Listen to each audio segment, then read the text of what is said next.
Bismillahirrahmanirrahim. Assalamualaikum warahmatullahi wabarakatuh.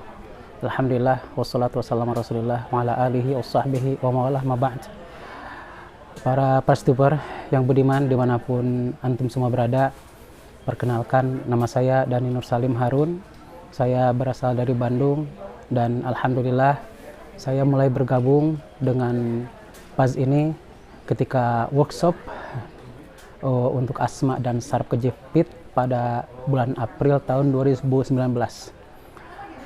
Pada awalnya saya mendengar PAZ itu kurang tertarik, apalagi ada beberapa oknum yang non PAZ yang kemudian mengatakan apa itu PAZ, khurafat apa lagi dan sebagainya macamnya. Namun kemudian ketika PAZ sudah mulai membuat tema saraf dan asma, saraf kejepit dan asma, waktu itu saya tertarik untuk mengikuti karena tadinya saya ingin berusaha untuk menyembuhkan ibunda rahimahullah yang qadarullah sudah beberapa tahun terakhir itu menderita asma, sehingga setiap hari itu harus minum obat sekian banyak sampai lebih dari 1 lusin kadang-kadang, subhanallah.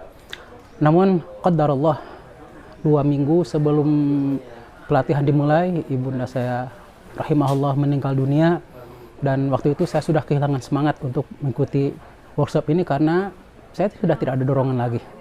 Namun alhamdulillah istri saya, semoga Allah menjaganya, mendorong saya dan mengatakan bahwasanya itu pasti manfaat. Ya, walaupun dengan setengah hati pada asalnya saya mengikuti pelatihan ini, saya ikuti, dan kemudian yang pertama kali menjadi praktek saya ada anak saya ini, ya, Salman, yang waktu itu 3 bulan penuh sakit, batuk, sudah dibawa kemana-mana dan tidak sembuh-sembuh. Dahaknya terus ada sampai kami pasang nebu, kami punya sendiri alat nebunya. Waktu itu belum ada yang namanya baby pass. Jadi saya terapi anak saya itu dengan apa? Dengan body press ala dewasa. Hari pertama belum ada, yang kami dapatkan hanya tangisan. Kemudian besoknya pas hari terakhir pelatihan, kemudian pulangnya saya terapi lagi, dan saya terapi itu waktu itu nangis lagi, kemudian diberi ASI, setelah tepuk-tepuk di dada, subhanallah keluar dahak sebegini, meleleh di punggung saya. Dan sejak itu alhamdulillah anak saya ini Salman tidak pernah batuk parah apapun. Bahkan sekarang ini kalau kita bilang body press, dia sudah langsung bisa body press, ya, bisa body press, bisa body press, tahu memberikan contoh kepada bayi-bayi yang lain yang datang ke rumah. Kemudian istri saya yang sesar 2 kali itu biasanya kalau ke dapur itu 15 menit itu tidak bisa kuat lama. Setelah diterapi alhamdulillah, dan waktu itu saya bertanya langsung kepada beliau, kepada Ustadz Haris rahimahullah. Waktu itu kan beliau mengatakan ke yang sesar itu ada risiko tinggi, kemudian mungkin tidak akan sembuh. Tapi saya bertanya ke beliau, istri saya sesar dan waktu itu baru 1,5 tahun. Beliau mengatakan sudah terapi, mandi air dingin, kemudian minum air dingin. Begitu saya praktekkan, dan subhanallah besoknya langsung bisa berdiri 1 jam di dapur, ya, setelah terapi itu. Walaupun waktu itu saya masih setengah hati juga. Datang orang ke rumah takziah, ada yang pincang, saya terapi lagi, pulang sudah besoknya main futsal. Dan alhamdulillah kemudian setelah banyak yang terapi, ya pada asalnya mungkin 2-3 bulan pertama setelah setelah pelatihan, saya masih ada sedikit keraguan dengan apa yang dikatakan oleh guru kita, yaitu Ustadz Haris Mujahid rahimahullah. Namun sepanjang perjalanan temukan ternyata saya sampai mendapatkan 100 orang yang saya tangani itu, disitulah saya baru mendapatkan keyakinan bahwasanya apa yang beliau katakan itu adalah benar. Walaupun mungkin penyampaian waktu itu terlalu bersemangat, kemudian penyampaian dulu itu memang agak ada sedikit perlu diluruskan, dan alhamdulillah beliau menerima nasihat. Dan ini yang kemudian tidak diekspos kemana-mana, bahwa beliau itu mau menerima nasihat. Bahkan pernah bicara langsung kepada saya bahwa minta dinasihati kalau menyimpang, karena beliau akan terus maju untuk mengadakan riset ini. Itu adalah hal yang sangat jarang didapatkan dari seorang guru yang sudah banyak pengikut, yang menemukan ilmu yang sangat luar biasa ini. Makanya kemudian istri saya maksa untuk ikut juga pelatihan. Akhirnya ikut pelatihannya pada bulan Juli 2019 dan akhirnya alhamdulillah kami berdua melaksanakan pengobatan, penyembuhan di rumah kami. Jadi Pastor yang beriman, kita sekarang ini sudah ditinggal oleh guru kita. Tugas kita adalah apa? Tugas kita adalah menjaga keilmuan ini, kemurnian ilmu ini. Kalau bukan kita, siapa lagi? Ya, kita sudah merasakan manfaatnya. Maka tolong, jangan berkhianat. Jangan berkhianat dengan apa? Dengan memodifikasi ilmu guru kita, kemudian menisbatkan kepada diri sendiri dengan mengatakan ini ilmu saya, ini penemuan saya. Tidak semudah itu. Beliau itu belajar sangat banyak. Bahkan saya pernah berbicara langsung, ternyata beliau itu begitu menemukan hal-hal itu tidak semudah yang diajarkan oleh beliau kepada kita. Untuk itu kita rapatkan barisan, kita kembalikan ilmu kepada yang beliau tunjuk. Siapakah di sini? Di sini adalah tim perintis. Yang walaupun mungkin orang bertanya-tanya, Ustadz Haris itu orang Bandung, kok tim perintisnya di Klaten? Ya, itulah takdir Allah. Kita tidak ada yang tahu. Ya, mungkin waktu itu di Bandung tidak ada yang menerima. Yang menerimanya di Klaten. Akhirnya munculnya di Klaten. Bukankah Rasulullah SAW juga orang Mekah kemudian munculnya di Madinah? Bukan perkara yang aneh. Imam Asy-Syafi'i juga berasal dari mana? Dari Gaza, Palestina. Terkenal di mana? Terkenal di Mesir dan wafat di Mesir. Ini bukan hal yang aneh.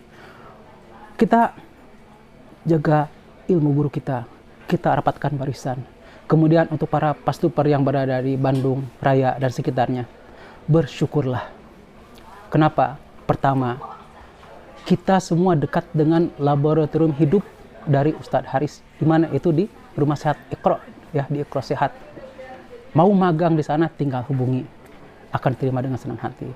Kedua, kita secara geografis itu sudah jauh lebih baik daripada di luar pulau. Saya pernah hidup di luar Pulau Jawa selama 8 tahun. Saya merasakan kalau ingin ngisi kajian itu satu tempat lain, itu naik kapal perahu 6 jam baru sampai. Ya, kita di sini mudah. Maka pererat silaturahim. Kita bertemu sama kita untuk saling saling mengingatkan, saling murojaah, saling untuk menguatkan bahwa bahwa kita ini adalah akan ingin membangun peradaban kesehatan yang baru. Ya. Kita memang di regulasi kita tidak boleh menggratiskan, tapi bukan berarti orientasi kita dunia, bukan. Agar jangan sampai ilmu ini diremehkan. Karena apa? Karena beliau juga pernah berbicara kepada saya, selama ini beliau mengajarkan gratis, orang meremehkan. Seperti itu. Namun kemudian kalau ada orang yang memang perlu dibantu tanpa biaya, kita bantu. Saya pribadi sampai sekarang masih kehilangan dengan, apalagi ini kita di samping rumah beliau di sini, ya, banyak kenangan. Walaupun saya tidak begitu sering kesini, karena apa? Karena saya segan kepada guru. Saya takut kalau sering datang akan mengganggu. Yaitu juga ada guru. Kita jaga adab kita pada guru kita. Kita jaga adab kita kepada keluarga guru kita. Jangan sampai kita mengaku kita cinta kepada guru kita, tapi ternyata keluarga guru kita malah benci pada kita. Di mana kecintaan itu tersebut? Para peserta yang beriman, ya, saya pribadi mungkin kalau untuk menangis, ya, maka air mata itu sudah sangat tidak sudah kering lah air mata saya. Tapi dalam lubuk hati saya, setiap ada orang yang tersembuhkan melalui wasilah pas ini, maka saya yakin itu adalah wasilah jariah untuk beliau. Kita niatkan begitu juga. Ya, kenapa? Karena apa yang kita dapatkan itu berdasarkan beliau. Beliau diajarkan siapa? Tentu diajarkan Allah Subhanahu wa taala melalui perenungan-perenungannya, melalui penelitian-penelitiannya. Tapi kita jangan sampai kemudian kita lupa hadis Nabi SAW, man lam yashkurillah lam yashkurinnas, lam yashkurinnas lam yashkurillah. Siapa yang tidak bersyukur kepada manusia, berarti dia tidak bersyukur kepada Allah Subhanahu wa taala. Nah, cara kita berterima kasih kepada guru kita adalah kita menjaga kemurnian ilmu ini. Kita jangan sampai kemudian merubah-rubah gerakannya, merubah-rubah istilahnya. Ya. Kenapa? Karena itu berarti kita tidak beradab, karena guru kita sudah melarangnya.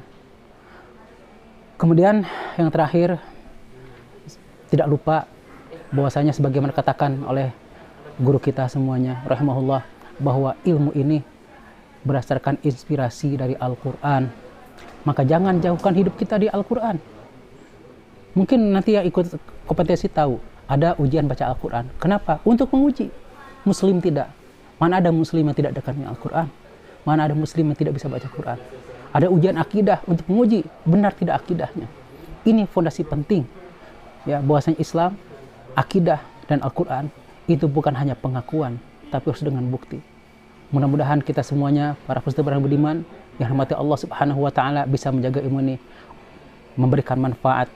Dan kalaupun suatu saat Allah Subhanahu wa Ta'ala menjadikan kita tidak bisa memanfaatkan ilmu ini, semoga tidak menjadikan benci. Dan tetap, sebagaimana para ulama mengatakan, barang siapa yang mengajarkan satu huruf kepada saya, maka saya menjadi pengikut orang tersebut. Kita sudah banyak belajar kepada guru kita, maka kita jangan sampai kemudian tidak menjaga adab-adab kepada guru kita. Semoga Allah Subhanahu wa Ta'ala menjaga barisan ini di atas ridha Allah Subhanahu wa Ta'ala, di atas akidah yang benar, di atas pemahaman yang benar, dan semoga Allah Subhanahu wa Ta'ala menjadikan umat Islam menang, menjadikan umat Islam menjadi umat la ya'lu wa la yu'la alaih, yang tinggi dan tidak ada yang tinggi lebih dari itu. Subhanakallahumma bihamdik asyhadu an la ilaha illa anta astaghfiruka wa atubu ilaik. Assalamualaikum warahmatullahi wabarakatuh.